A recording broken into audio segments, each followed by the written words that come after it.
Hi, so in this video I'm going to talk to you about how to multiply fractions but also how to divide fractions. And the reason I'm doing the two things together is because actually they're quite closely linked and we use a lot of the same techniques. Now up in the corner on both cases I've actually written what to do, but I'm going to talk through that process as well, but it will be here the whole time so you can keep looking at it while we do the examples. So basically, in order to multiply fractions, I would say multiplying fractions is possibly one of the easiest things you'll do with fractions. It's actually easier than adding and subtracting. And the reason for this is because actually all you have to do is multiply the numerator by the numerator and the denominator by the denominator. Now, I would advise something else first to make life a little bit easier for you. But if you did that, you would get an answer which would be correct. But if you think back to what we talked about in a previous video where we looked at equivalent fractions, and if you need a refresh, I'd go back and have a look at that. We quite often need our answers in its simplest form possible. Now, I think you'd all agree multiplication is easier if the numbers are smaller. So you'll notice that step number 1 up here says cancel, and then step number 2 says multiply across.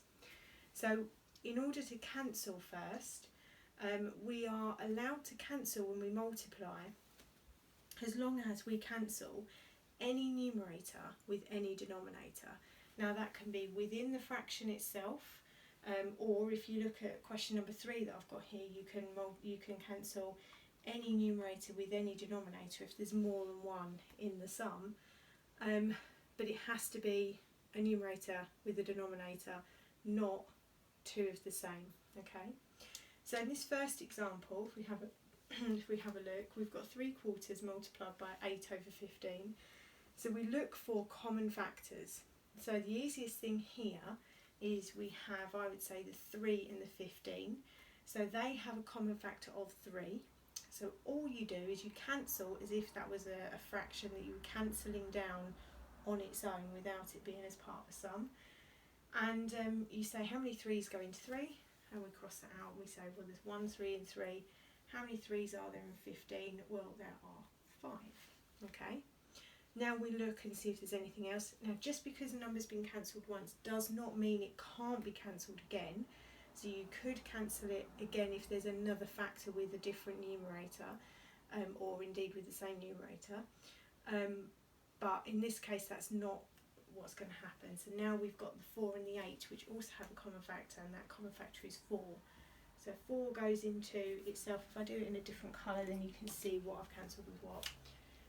So 4 goes into itself once, and 4 goes into 8 twice. Now once you've done that, you can then just multiply across straight away. Okay, and you multiply with the cancelled numbers. So 1 times 2 is 2, and 1 times 5 is 5. So the answer is 2/5. Now just to show you that that works whether you cancel or not, let's just go back to what it was. So we would have had 3 times 8.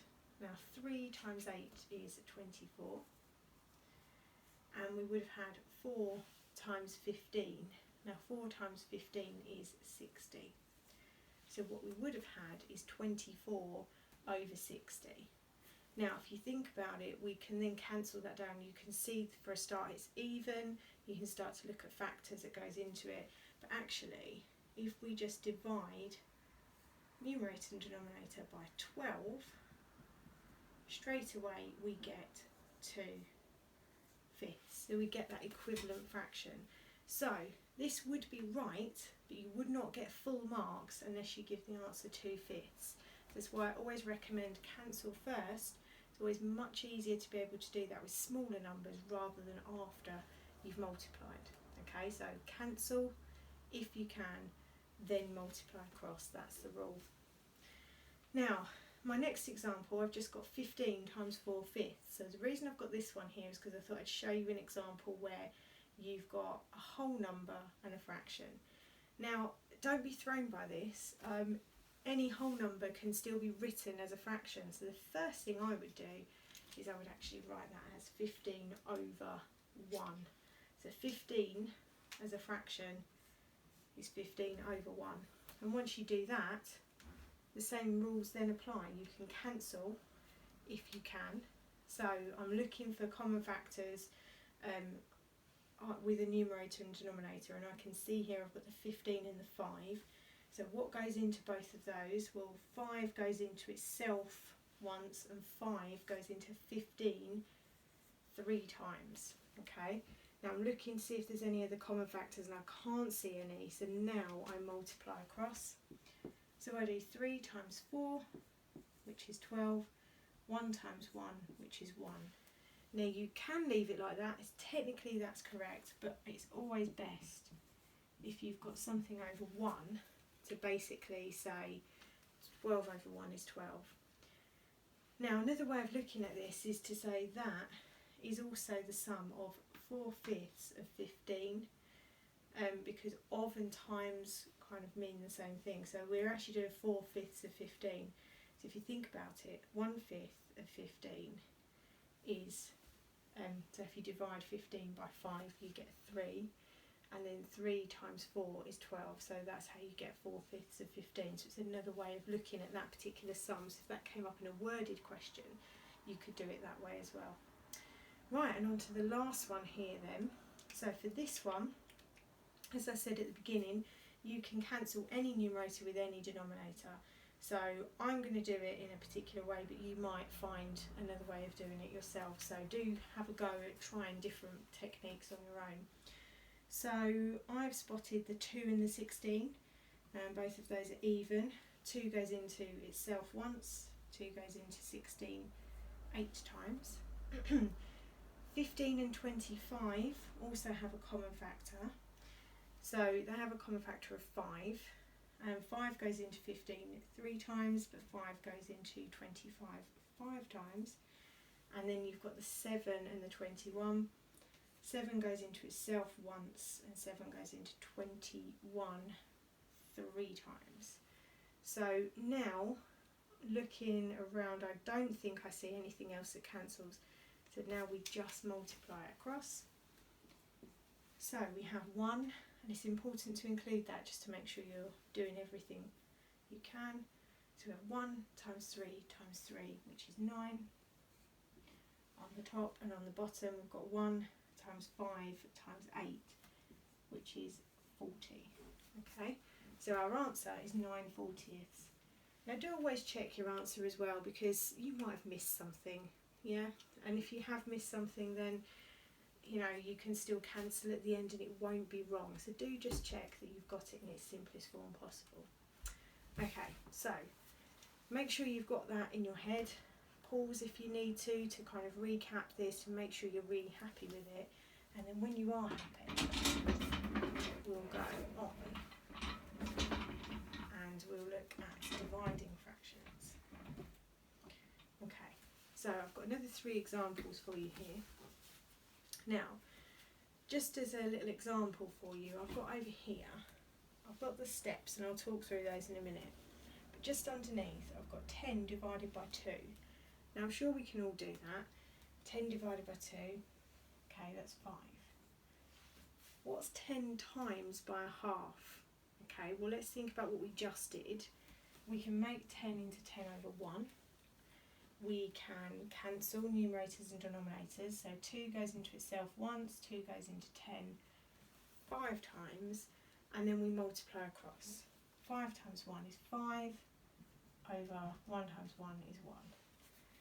Now it's no coincidence that we end up with 5 both times, and in actual fact these two are equivalent sums. So dividing by 2 and multiplying by a half are the same sum. It's doing exactly the same thing. Now 2 as a whole number can be written as 2 over 1. Now what's happened from this one to this one is that we've changed the divide into a multiply, and we flipped the fraction, okay? And if we do that, we keep the sum exactly the same. So dividing by 2 times them by half gives us the same result, and that's the same for any fraction at all. So the first thing we need to do when we divide is actually we don't divide at all. What we really do is we change it into a multiplication, and we essentially then do the same as what we were just doing. So you'll notice there are 2 steps added on, and then it's the same as before. So first thing we do is we copy down the first fraction as it is, we change our divide to a times, and we flip this fraction. We turn it upside down, okay? And these two are equivalent sums, equivalent calculations. So by doing this, we're not changing anything, it's the same sum, but it means that we can now do the calculation in the way we were doing it before. And now we just carry on as we did before. So 5/8 times by 16/7. What can I cancel? Well, I cancel the 8 and the 16. 8 goes into itself once. 8 goes into 16 twice. Okay. Can I cancel anything else? The answer is no. So we just do 5 times 2 is 10 on the top, and on the bottom 1 times 7 is 7. Now we have a top heavy or improper fraction, and if you remember from a previous video that I've done talking about top heavy fractions, and when we looked at equivalent fractions as well, we need to change that into a mixed number. So how many times does 7 go into 10? Goes in once. And how many have I got left over? Well, 7 times 1 is 7. 8, 9, 10. I've got 3 left over. So it is 1 and 3/7. Right, next one then. We are going to keep this fraction the same. In fact, I'll write it over here. So we have 4/5, change the divide to a times, and we're going to flip this fraction. Now you might be thinking, flip it, there isn't anything there. But don't forget, 2 as a whole number can be written as 2/1, and so our flipped fraction is 1/2. And now we proceed as we did before. 2's into itself goes once, 2's into 4 goes twice, and can't cancel anything else, so we're going to multiply across. 2 times 1 is 2, 5 times 1 is 5. So the answer is 2/5. And if you think about it, 4/5 divided by 2, if I've got 4/5 and I'm dividing by 2 is halving something, I'm going to end up with 4/5. So again, hopefully that just shows you that it makes sense. Now, same with this one, I'm going to write it out again over here. So keep the first fraction the same, so we have 7/8. Change the divide to a times, and then we flip this fraction to be 24/21. Cancel what we can. 7 goes into itself once and into 21 3 times. 8 goes into itself once and into 24 also 3 times. And then we're going to multiply across. 1 times 3 is 3. 1 times 3 is 3, and we actually get the answer 1. Okay, so that's quite a nice question. We end up with a nice simple answer. And so that is how we do it. So if we're multiplying, we just cancel numerator with the denominator and then multiply across. If we're dividing, we change it to multiply, flip the second fraction, and then we multiply the fractions as we did before.